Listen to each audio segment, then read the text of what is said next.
राज्य सरकार जल्दी ही पूर्व सरकार के किए गए एक और काम का हिसाब जनता के सामने रख सकती है। इस योजना को खेल एवं युवा कल्याण विभाग की तरफ से संचालित किया जा रहा था, जिसके तहत कांग्रेस सरकार ने प्रदेश भर में राजीव युवा मितान क्लब का गठन कराया था, जिसे 3 महीने में 25,000 यानी सालाना 1 लाख रुपए दिए जाते थे। ऐसा कर प्रदेश भर में 13,242 क्लब बने, जिन्हें 2 साल में 1 अरब 32 करोड़ रुपए दिए गए। इस पर पक्ष विपक्ष आमने सामने है। विपक्ष कह रही कि अच्छी योजनाओं को बंद कर नाम बदल रही सरकार, तो सत्ता कैसे इसको बता रहा भ्रष्टाचार का आधार। देखिए इस पर एक रिपोर्ट।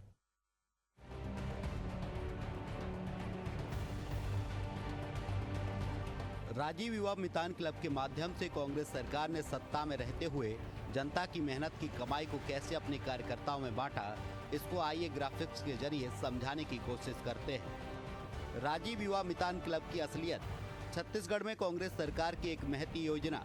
राज्य भर में बनाए गए थे 13,242 क्लब। तिमाही हर क्लब को सरकार से मिलते थे 25,000 रुपए। हर साल 1 लाख रुपए देती थी कांग्रेस की सरकार। 2 साल में ऐसे क्लबों को दिए गए थे 1.32 अरब रुपए। जिलेवार क्लबों को 2 साल में कितने रुपए मिले?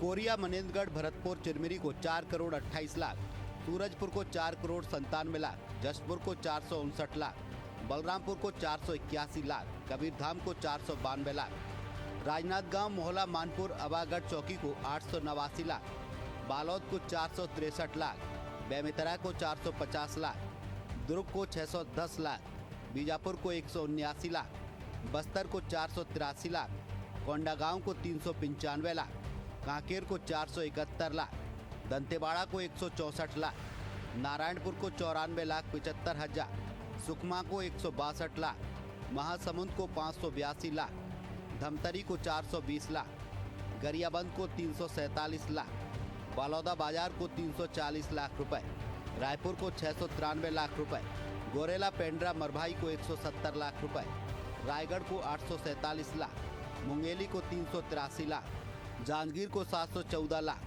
कोरबा को 562 लाख, बिलासपुर को 641 लाख रुपए जारी किए गए। जानकारी के मुताबिक राज्य सरकार जिला कलेक्टर्स के जरिए क्लबों से यूटिलाइजेशन सर्टिफिकेट मांग रही है। इस प्रक्रिया में क्लबों के जरिए बड़ी अनियमितता सामने निकल कर आ रही है। उम्मीद जताई जा रही है कि कलेक्टर्स जल्द ही जांच पूरी कर सरकार को रिपोर्ट सौंपेंगे। इसके बाद एक और गड़बड़ी का खुलासा होगा। जानकारी के मुताबिक कलेक्टरों ने क्लबों के संचालकों की रिपोर्ट मंगाई है। जांच में पूरे मामले का खुलासा होगा कि कितनी राशि बंदरबांट हुई है। इसको लेकर कांग्रेस और भाजपा आमने सामने है। राजीव मितान क्लब के माध्यम से 1-1 लाख रुपए अपने युवक कांग्रेस के कार्यकर्ताओं का क्लब बनाकर उनको देने का काम इन्होंने किया था। अर्थात आम जनता के पैसों का दुरुपयोग करके अपने कार्यकर्ताओं को राजीव मितान क्लब का नाम देकर उनको पैसा दिया जा रहा था। और तो और उस राजीव मितान क्लब में यदि 10 लोगों की समिति है तो उसमें से एक व्यक्ति के पास ही पैसा चला गया, 9 व्यक्ति घूम रहे हैं कि वो पैसा कहाँ गया। तो ये स्थिति कांग्रेस की है। कोई एक ऐसी योजना नहीं जहां पर भूपेश बघेल की सरकार ने भ्रष्टाचार नहीं किया है। तो मुझे लगता है हमें योजनाओं को बंद करने से नहीं है, जो जनहित का है वो चालू रहेगा, लेकिन 90% योजना भूपेश बघेल जी की भ्रष्टाचार युक्त थी और इसीलिए जिन योजनाओं पे हाथ डाला जा रहा है वहां से भ्रष्टाचार निकल रहा है। तो मुझे लगता है ऐसे भ्रष्टाचार की योजनाओं को तो तत्काल बंद कर देना चाहिए। ऐसे बहुत सारी योजनाएं हैं, रीपा का हो गया, तो बहुत सारी योजना, स्वामी आत्मानंद योजना, उसको भी बंद होने के कगार पर है। बहुत सारी योजनाओं को बंद कर दिया है। फिलहाल राजीव युवा मितान क्लब को लेकर निकायों में विवाद होता जा रहा है। प्रत्येक वार्ड में युवा अध्यक्ष सहित समिति बनाई गई। इसमें समिति के सचिव पर दबाव डालकर राशि निकालने की भी जानकारी सामने आई थी।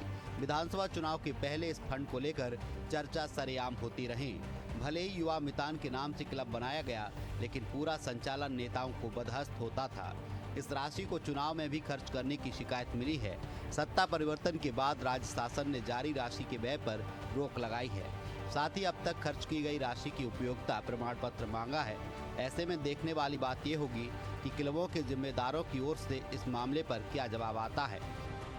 एशियन न्यूज़ के लिए शशिकांत साहू की रिपोर्ट।